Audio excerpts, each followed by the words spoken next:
Hello everyone, welcome here. It's only a few of you to start, but we're not quite ready to go yet. So I'm going to invite Stephen onto the stage now. There we go. Yeah.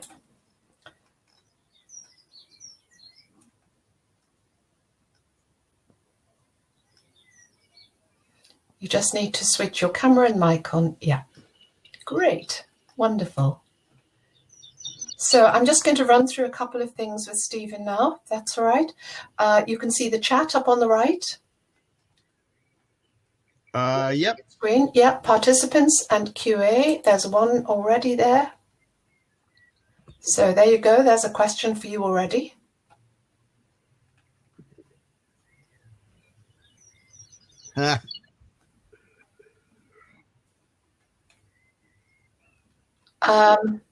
We actually do have some of this in the UK. Some documents. Yeah, there was something, I forget what it's called, like the Frankfurt thing. The Frankfurt Memorandum is one, but there's a better one which is written by Robert Rose, which is a breakdown of that, the Stuttgart Agreement, the Frankfurt Memorandum, and his own research. So if people just contact me, I'll put my email into the chat, and I can certainly pass that on to them. And what's his name? Something Rose? Robert Rose.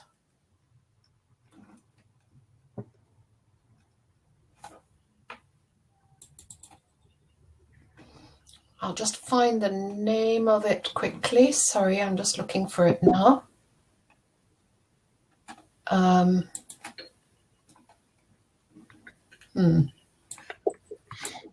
No, it'll take me a little while to find it actually. So, well, I think you'll get a number of us asking for that resource. That's fine. I can do that. Here we go. It's called Transforming Criticisms.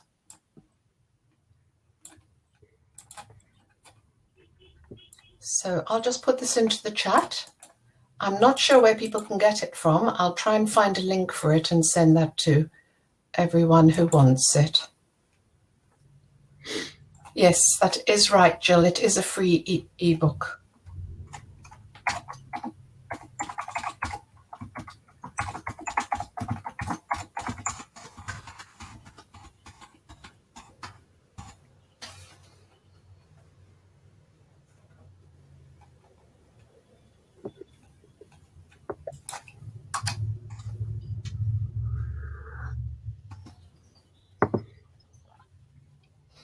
Okay. I've just realized I'm in record mode already. We don't have very many people in here yet. I think it is 4 o'clock, so I think we do need to start. And those that come in late can always watch the recording. Yeah. So I'll pass over to you, Stephen. Thank you so much for coming and welcome. Thank you. And yeah, I think I will just get right to it. Yesterday, I wanted to bring the picture of joining hands with the creator beings in this dynamic activity that we are engaged in of furthering individual, but also furthering collective human development. We know that one of the intentions of Waldorf education is for the teachers to make it possible for a child to grow into, to become whatever it is that they choose with the support of the guiding spiritual beings, and for the children not to have hindrances, not to have obstacles to their own path of becoming. Racism and gender stereotyping are among the biases that live in the adults which really are becoming or have become the obstacles to that very intention of Waldorf education, that core intention. Also yesterday I mentioned a late colleague of ours, a mentor to many of us, Margaret Meyercourt, and I want to share two small things that she said. Well, two short things. They're not small ideas. And she said these several decades ago. The first is, and I'm quoting her, the first is, we can learn to be true to anthroposophia, and at the same time, we can evolve in time so we do not become dogmatic. We can learn to be true to anthroposophia, and at the same time, we can evolve in time so we do not become dogmatic. So that's the one thing. Those of you who knew Margaret knew that being dogmatic was the farthest thing from her mind. The second thing that I want to quote Margaret as having said is, we have to loosen traditional behaviors every day. There can be no Waldorf fundamentalism, but we have to loosen traditional behaviors together, not unilaterally. This way, we are less likely to lose the substance of our work. So yes, do this work and find your allies, find your colleagues in this work, meet together, have conversation, try things out, share your experiences, and talk with each other. So today, I promised we would get to the details, to the what of things to do. So today we'll look at some specifics related to our work with young children. And the first thing that I want to talk about is how to talk about race with young children. And in this regard, we have to balance the need, the absolute need to interrupt the narratives of oppression, to interrupt the being of racism, you could say. Balance that with not waking up the children, not awakening them, not being abstract. So allowing the child to live in their dream consciousness and interrupting the prevalent narrative. It's not as challenging as it seems. The key is being awake as an adult, being awake to the moment with the young child.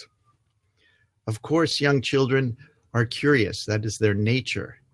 And they will say things that you might think of as embarrassing and awkward things.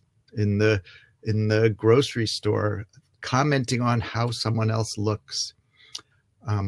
In the kindergarten, commenting on how someone looks, or that someone who looks a certain way does a certain thing. And when the child opens the door to conversation by the child making observations about physical attributes such as skin color, hair texture, or any physical characteristic, we don't wait until later. The children are so strongly in the present moment that we have to address it in the moment. And also, if we wait till later, we as an adult will possibly forget, possibly think too much about what to say and not come up with something clever enough and hope that it doesn't happen again and so forth. We have to have those conversations when the opportunity arises, even if we don't feel prepared. But we have to base our commenting on observations, on what the child has said, on what can be seen. For instance, just a simple example, a child comments about another person's skin color. And you could say, yes, we all have different skin colors. Or, I think it is so great that people have different colors and we're not all the same. Or, people like me, people with skin like me are usually called white, even though my skin isn't really white. People with dark skin are often called black, even though their skin isn't really black. These are just some simple ways that you can address something that the child has brought up based on what you can see also. We have to take every opportunity. And when do we want to talk about it? Right now, as soon as the children bring it up and as soon as the children can speak. It's never too young in a child's life to have these conversations, but to do it by honoring the child's dream consciousness, by honoring the child's state of being. And so when it is brought up by the child, then is the time to talk about it. And it's also important, I think, that we always make sure that the child or all the children know that it's always okay for them to notice the things that they're noticing. And for them to make verbalizations about the things that they're noticing. Otherwise, we're teaching them to bottle things up, to repress things that they are feeling, or even to not observe what they are observing. For us to be real about race or gender conversations, we have to be giving up the idea that we're going to do it perfectly. We probably won't do it perfectly. In fact, there may not be a perfect way to do it. The thing is, we have to just do it. It might be uncomfortable. You might feel awkward. You might feel embarrassed that the child brought up such a subject. There isn't really a way around those uncomfortable feelings that might rise up in you. The important thing is to walk through those awkward or uncomfortable feelings that you might have and open your mouth and say something. It is so important. I mean, what is bias? I mentioned this yesterday. Bias is when we connect an idea or a judgment to something that is observable. We connect qualities, characteristics to something visually observable. And it happens faster than awareness. It's programmed into us, conditioned into us. Some of it is self-conditioned and some of it is conditioned from the outside. For us to change that in ourselves, or to change that in the children around us who are entrusted to us, we have to disrupt the stereotypes. We have to disrupt the biases that are attributed to race when they come up. Every time, based on what the children are noticing. Young children, even young children, yes, very young children, are already forming ideas and biases about race. When a child begins to associate negative qualities to Black or brown people, or to any race, or to any gender, or attributing this is for girls and this is for boys, we must intervene. We have to intervene. Body features, physical characteristics do not tell us who someone is. And we have to help the children to be able to experience that. You know, when a child is born as an infant, the heart is fully open. Their perception is fully open, not attached in any way to concepts. That's the amazing, you could say, the fullest spiritual experience that a physical human being can have is as an infant, when we just are having the experiences, the awesomeness, the wonder of experience. And as soon as language begins to develop, then cultural biases and stereotypes begin to enter into the child's worldview, unconsciously, of course. Once language is learned, the particular language that you learn shapes how you think. And the way the language is used by the people who surround you shapes how you think. It is never too early to talk about issues of race and skin color and gender stereotyping. It is never too early to disrupt white supremacy culture. With young children, you can use a book to start a conversation, for instance. I'm going to talk about that more in detail in a little bit. Possibly Another Sacred Cow, the use of a book in a Steiner early childhood program. By age 2 or 4 at the latest, bias has set in.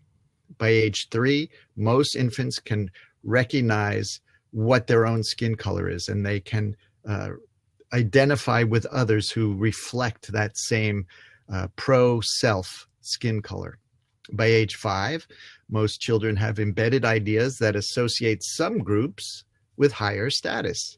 And this has been studied in the US extensively. By age 5, the study in the US that was done showed that Black and brown children by age 5 shift to a pro-white preference, even though it isn't a preference for what they are. And it comes from media mostly, it comes from parents, it comes from the culture around them. So we can't start too early. It has to start early. It's just so important that we do this work. When adults don't talk about race, then a sense of shame around race arises. I guess I'm just trying to encourage us all. Don't be afraid of the conversation, even if you aren't sure of how to proceed. It's okay not to know. It's okay to say when something comes up, when someone asks you something, I don't know. The important thing is that we're proactive in these conversations, that we're not reactive, but we have to think of this idea of healing racial identity. Everyone has racial identity.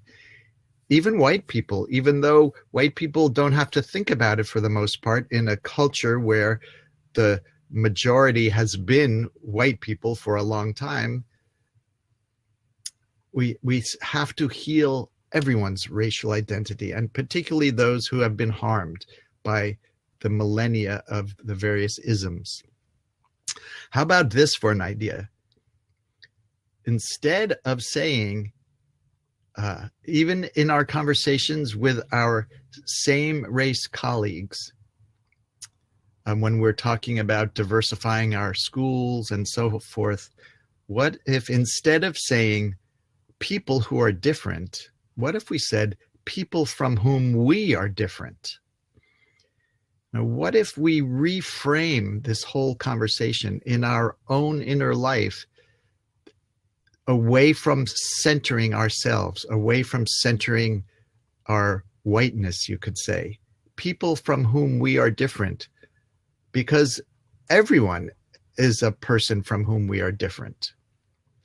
So rather than putting ourselves and our self-identified group in the center, we can make us all be part of the same picture of people from whom we are different. One way that we re-traumatize Black and brown children, children of color, is when we don't say anything. I think that just adds to the trauma that is being experienced. It adds to the harm. We have to pause to address it. And I think also we have to let the children hear that we are speaking up about any racist comments, about any gender stereotype comments, again and again and again, because when we don't address the comment, we are reinforcing the pain. We're reinforcing the bias. Even if you don't know what to say, you can always say to someone, what does that mean? What do you mean by what you just said? And I think most importantly, or equally important, is when we see there has been an interaction where someone has said something, perhaps it was unconsciously said, not malicious, but has the effect of causing hurt and harm to another person? What if we make sure from the harmed person, the person who experienced the hurt, if there's something more that we could do or say for them? Is there something that they need? Is there something that they need to make themselves feel better that we could support them with? So these are just some ideas. To me, the important thing is that we address it as it comes up, when it comes up, all the time. Okay, so that's one of the nuts and bolts. Conversation. When the children bring something up, it is time to talk about it.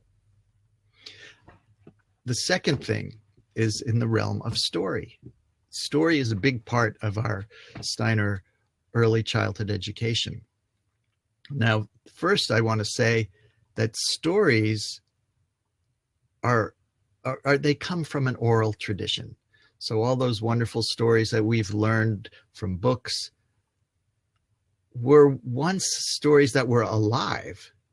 And then somebody ended up writing them down, and then they got frozen in time. And then when we were in our training, we were told that we had to learn it word for word, couldn't change it, that the story, that we weren't spiritually developed enough to modify, adapt, revise stories. So we had to leave them be. But I think that I would like to give you all license, conditional licenses to revise stories, to let the stories live again, to actually make stories be revived, be re-enlivened back into the oral tradition. And I don't want to say to take kind of a willy-nilly approach to stories, but I do think we can be true to the archetypes that the stories are speaking about, and we can change things that need to be changed. In a story, or what we call a fairy tale, already a kind of a belittling word, there are many levels of meaning. And we can really look into the stories and see what messages are there, what images are in the story, and we have to consider what images do we want to stand for. Because the stories that we tell, we are putting them forward as truth, as morality, as all sorts of things. We are standing for what we are speaking. What we call a fairy tale, or a story that is, you could say, a roadmap of an individual human being's spiritual development as a physical being. The stories often are symbolic pictures of the various bodies of the human being and how the human being evolves as an individual. But a fairy tale, or I'm use that as shorthand, is half spiritual and half physical. The archetypes that are embedded in it, or the archetypes that stand behind the story, are the reflection, or the shining through into our earthly life of the spiritual reality. The language and the images are what is of the physical. We have to be sure, I think, we have to be sure that the language and the images of the physical manifestation of these spiritual archetypes are images that we really can hold as having highest human dignity in them. What messages are embedded in these narratives that we tell? How do we depict the characters? What sources and resources do we have? And what resources can we share to expand our own repertoire? You know, it seems to me so obvious that if we only told stories from a culture, that we are really limiting not only ourselves, but the hearers of our story. The world is full of stories that represent some evolved human beings' reception of spiritual reality and them turning it into a story. Because a story is a way that we can receive it. It bypasses our mind and speaks straight to our hearts. So we really have to have a world-centric resource for our stories. And it's really easy. And we all know how to use the internet and to find books, and books are a great way to get seeds for stories. And if we can change them to eliminate the parts that we don't stand for. For instance, how many stories have the message that being bad is black, or that being black is bad? I mean, just think about the story of Mother Hala. And I know I wrote about this, and so maybe it's repeating myself for some of you, but I once had a conversation with, I feel like one of my greatest teachers was an African-American father who the evening of the first day when I told Mother Hala many, many years ago, he phoned me and was very upset that I had told such a story. And I said, "Oh, why?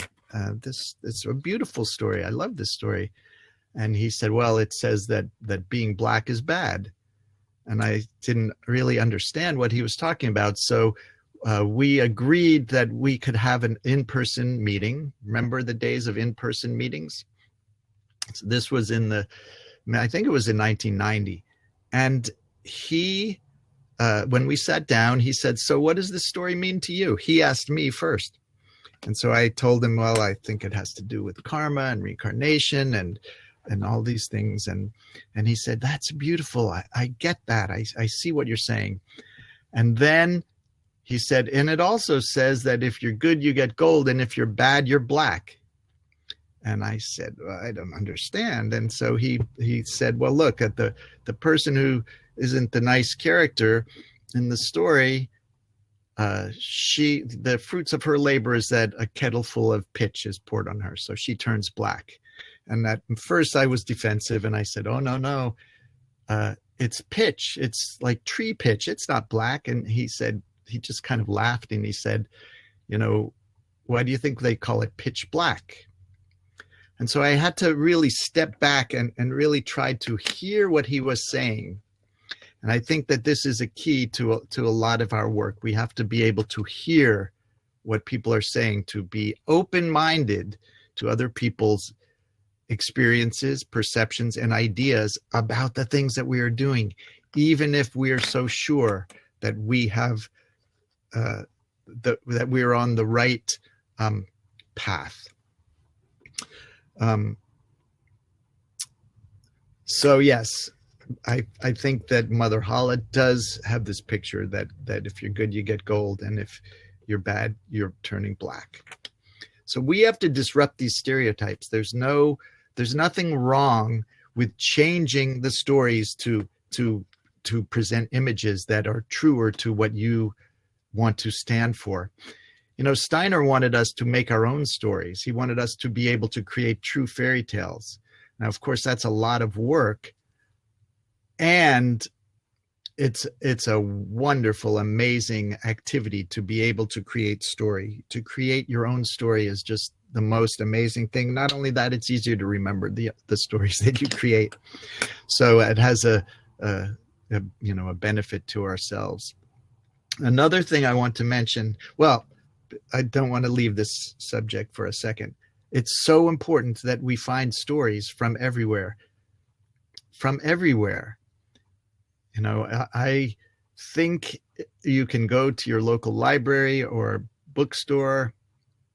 Please go to your independent bookstores. We don't need to support Amazon. And you can find collections of folktales from everywhere in the world. I look up on my bookshelf. I think I may have 50 different books of folktales from different places. And don't expect, though, that when you get a book of fairy tales from Malaysia, Southern African folk tales, that you're going to find a book full of stories that you can tell. I feel lucky if one of those books has one story that I really resonate with and that I want to tell. In the same with this collection of the Grimms. All of those stories aren't stories that I even would want to tell to my group of young children. So we have to really decide, what do we want to tell and how do we want to help the story in its own evolution? And I want to show you something. I brought some of my friends here with me this morning. When there's a lot of conversation about puppet shows. I think one of the sacred cows in Waldorf early childhood education is that the first week you tell the story, the second week you do a puppet show of the story, and then the third week you act it out. I don't know if any of you have ever heard that. That's one of those traditions. At least in North America, that is a tradition that I've always had issue with, and maybe that's a story for another day. I want to show you some of my puppets. Let's see if you can see them. Yep, you can see them. You can see they don't really look like people.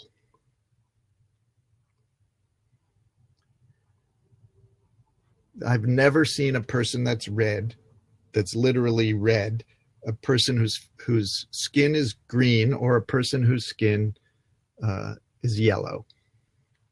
That's just not how people are. But in a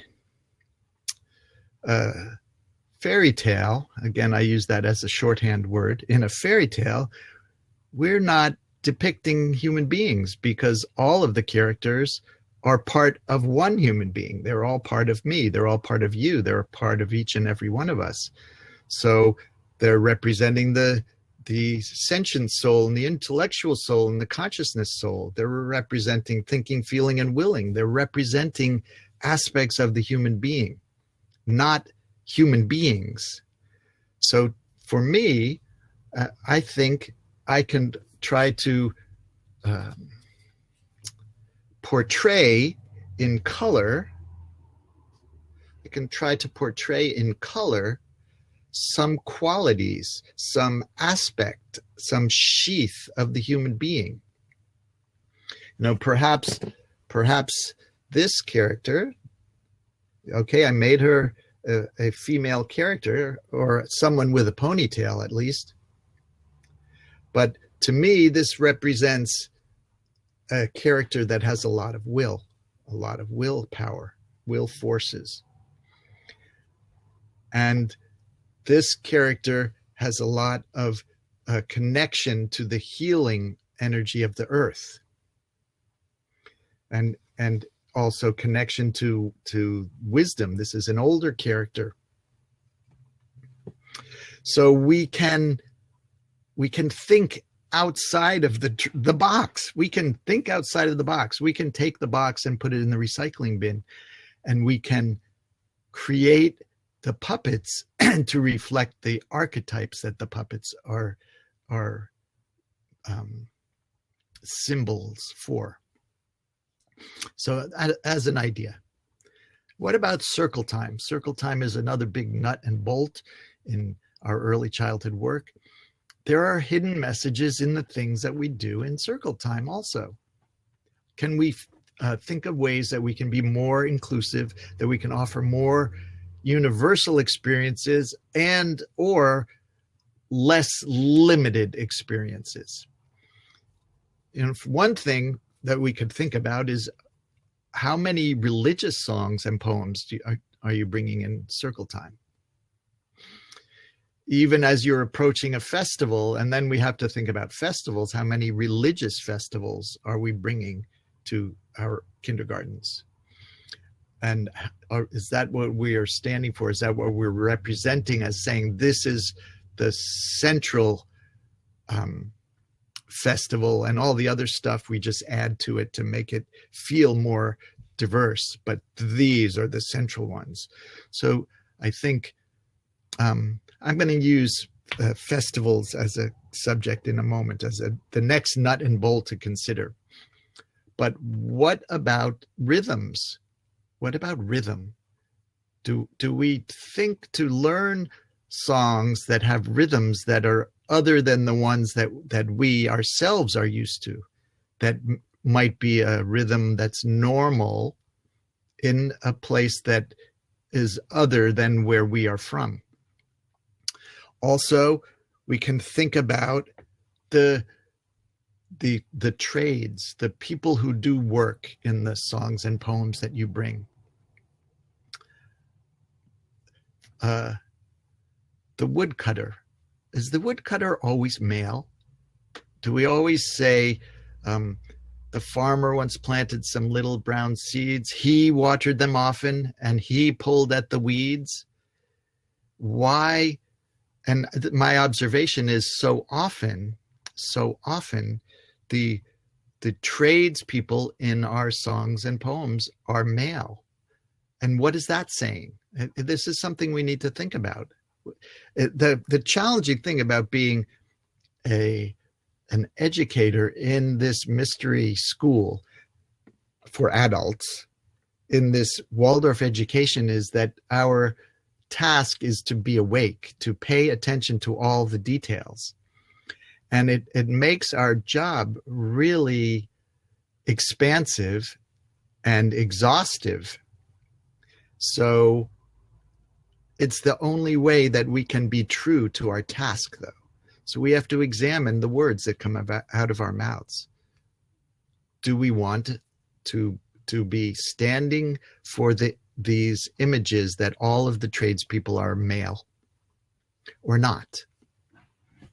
And when you think about the songs and poems you already know, have you ever tried to change something that you already know? To not be... So I made a poem a long time ago about a bear, a hungry bear who was hibernating. And then the bear woke up. And when I had a kind of a realization, I didn't want the bear to be a male bear anymore. So the hungry bear is no longer asleep. On front paws and hind feet, he goes looking for something to eat.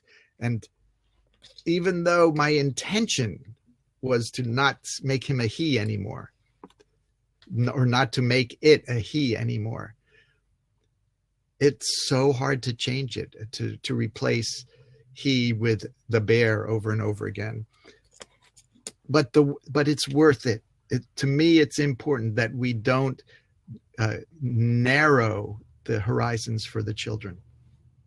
I'm just briefly going to say something about festivals. And maybe some of you already know that I don't think religion belongs in school. And I think if somebody says, boy, that looks like it's religious, then it is. It is religious for them. So what do we celebrate as festivals in our early childhood programs? Because this is a way that we can create inclusivity, or we can create walls between people. We can create walls for the families where they don't feel like they are part of what we're doing. Michaelmas is a place to start. What is Michaelmas? And even by naming something Michaelmas, it has a Christian overtone. I have to say, you can say, oh, no, but actually, yes. What if we call something a harvest festival and really make it be a harvest festival, and yet bring in elements of courage and intelligence to this festival in some way? What if we focused on, at that time of year, the aspects of this spirit of our time, who is really wanting to bring diversity, or to bring this impulse for cosmopolitanism? What about that wonderful festival where people make a spiral pathway and children are carrying candles and lighting candles? And even by naming that festival Advent, we are putting it in the Christian world.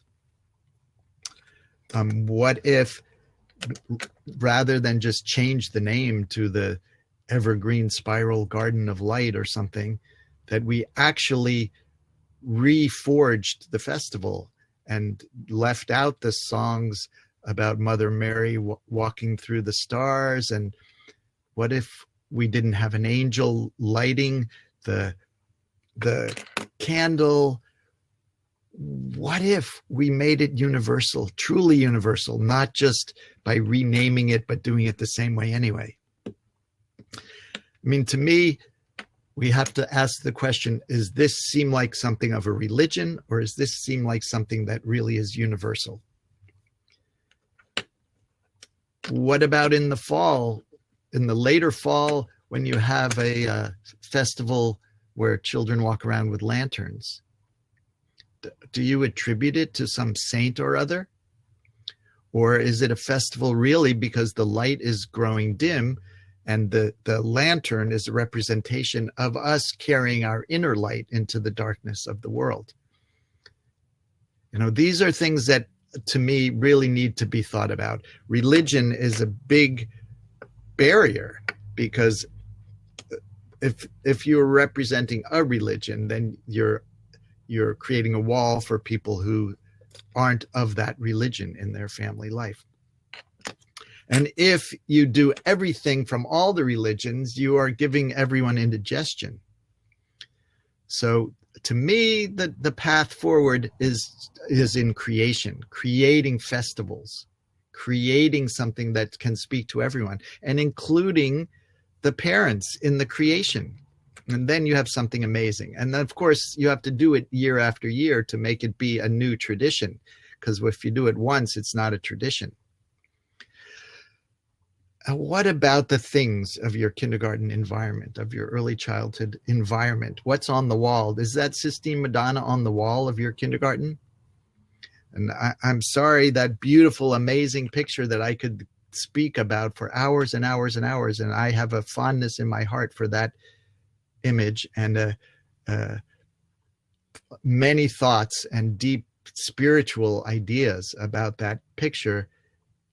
If it's hanging on the wall of your kindergarten, to people that come towards you, that is a religious image. So I don't have that image on my wall anymore. I have to carry it in here. What if we had on our walls beautiful images of fathers and children, and of mothers and children? Not put many on your walls. Please don't cover your walls with lots of stuff. But what if you found a beautiful image of a father and a child, and a beautiful image of a mother and a child? And they don't have to be the Sistine Madonna. There are so many beautiful pictures. There's a woman named, I think her name is Brenda Joy Smith, who painted some just beautiful, beautiful images of darker skinned mothers. So these are just ideas. What if you could walk into your room with what they call beginner's mind and look at things and see what it might say to you, and really try to imagine what it says to the parents. What about the dolls? Do you have dolls that are of a variety of skin tones? Because the dolls give you another opportunity where you can talk about race, when it gives you an opportunity to comment about the things that children say.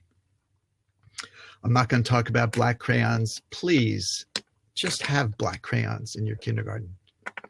What about skin tone crayons? There's a company, I don't know if they ship outside of the US, but there's a company that's called All of Us Crayons that offers sets of crayons that are just a range of skin tone colors. And what if we had those in our kindergartens? What if, what if, what if? It's so important that children can express themselves how they want to. If they want to use a black crayon, then let them use a black crayon. And if you think it means something if a child chooses a black crayon, then you're learning something from their choosing of that black crayon. But don't limit the children in their self-expression, in their expressing how they see themselves onto paper, because that's what children's drawings is. It's a representation of both their own self-identity and their own developed sense of self in relation to the world around them. So I feel like it's so important that we give them all the opportunities, all of the color. As Serene said yesterday, oh, if they want to make black, you just use all the crayons until they have to color all the crayons on top of each other. That is so tedious and so, well, it's just a ridiculous thing to have to make someone do. What about books? To me, books are an essential part of a kindergarten. I want children to have books available to them. If they want to sit down and look at a book, there are books for them. But I want to make sure there's a broad representation of human diversity on my kindergarten bookshelf. I want to show you two books. I have two books I'd like to share. One is a wonderful story from an American folk singer. He took a South African song, made it into a story. But what's beautiful about this book is the pictures in it, the pictures of such a diversity of people. If you haven't seen this book, check it out. It's actually a story worthwhile to learn. And this is a book I recently was pointed towards. This is a book about a girl and her friend who's a dragon. The author is Jardine Nolan. Anyway, I was at a conference recently and someone said, I tried not to laugh, but a kindergarten teacher said, "How do I use books?" And at first, I didn't even know how to answer. I didn't even know what did she mean. How do I use books? Books are for reading. So maybe that's a question that other people have. I'll just say, how do you use books? There's a shelf, there's books. If a child wants to look at a book, there's a book for the child to look at. If the child wants you to read a book to them, and if there is time and you're not in the middle of preparing food, if you're not, if you finished washing the windows, if you finished your work and there's time before whatever is the next thing coming in your rhythmic unfolding of your day, then read the book to the child. And if you read a book to one child, you'll suddenly have many children sitting around you to hear you read. I'm not saying don't tell a story. To me, the kindergarten has to have a told story. That is in my roadmap of the day. There will be an ending of the day with a told story, a story that I am telling to the children from my heart to theirs. But if there's an opportunity for reading a book in the course of the day, then take that opportunity. And if a child says, oh, look, that child is such and such, then you can say, okay, yeah, I'm going to talk about that right now. And you have a doorway to conversation, as I mentioned. There is so much more. There are so many more nuts and bolts that we could really delve into. When we begin going down this road, we can start to understand, though, why there are so few colleagues who are people of color. why the student populations at our schools don't really reflect the demographic of our communities. We're the only ones, in fact, that can open the door for the fresh air of change, the fresh air that needs to blow into here. These are just some ideas. I don't want to tell you all what to do, but I want to keep this conversation alive. The essential thing for us to do is to undo this system, to undo the isms of racism, colonialism, imperialism, genderism, religionism, whether it is in our speaking or the speaking that we hear in the children around us, whether it's in the stories that we're telling or the way we present stories or puppet shows in our circle times, in the festivals. These are the things that we have to look at. We have to look at every single thing that we do. And maybe we could look at it with the lens or the mirror. We could look at it with the mirror of how might this look to someone else. And I'm not saying to eliminate all of the things that we so love and revere, but I'm saying to consider them, to really look at what we do, and to really be able to stand for what we do, with the idea that we are trying to not create hindrances for the children that already are with us and for the children that are coming towards us. Because we don't know what those children need yet, but we do. We could see that if we have created a wall without a door, that they can't get into this amazing opportunity for support for their own development, for their own revealing of the gifts that they have, and then later sharing their gifts with the world. We need allies for this work. Where do we find these allies? Yesterday, I spoke a lot about the spiritual allies. We need colleagues who have similar aims, intentions, and who can talk open-mindedly and freely and vulnerably with each other. And we need parents. We need to learn how to listen to the parents. And I will admit to you that I have an agenda. I know at the beginning I said, I don't want you to hear from me, from my passion, from my enthusiasm, that there's only one and only one way.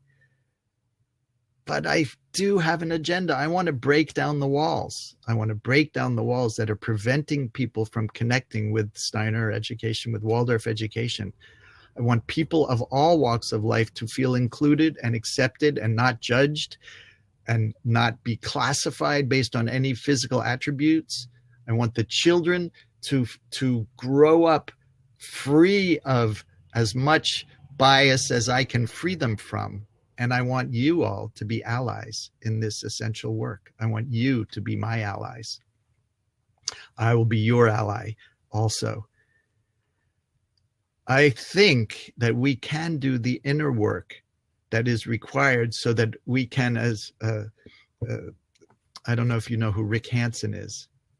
He's an amazing, both a Buddhist teacher, but also a neuroscientist. And he really has combined these two disciplines.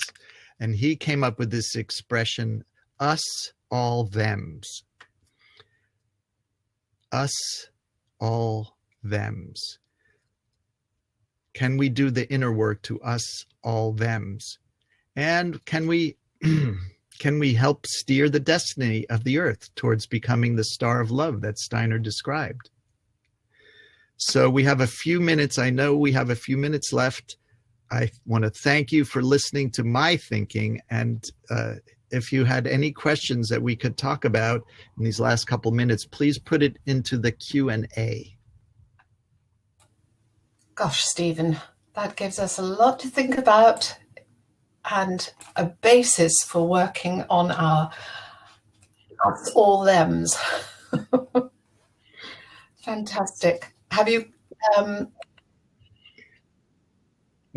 I see one question here about the book Mindful of Race, and yes, the answer, have you explored your own unconscious bias together with colleagues? And yes, my whole school is using that book as a basis for study. So at every faculty meeting this school year, our faculty meetings are on Zoom.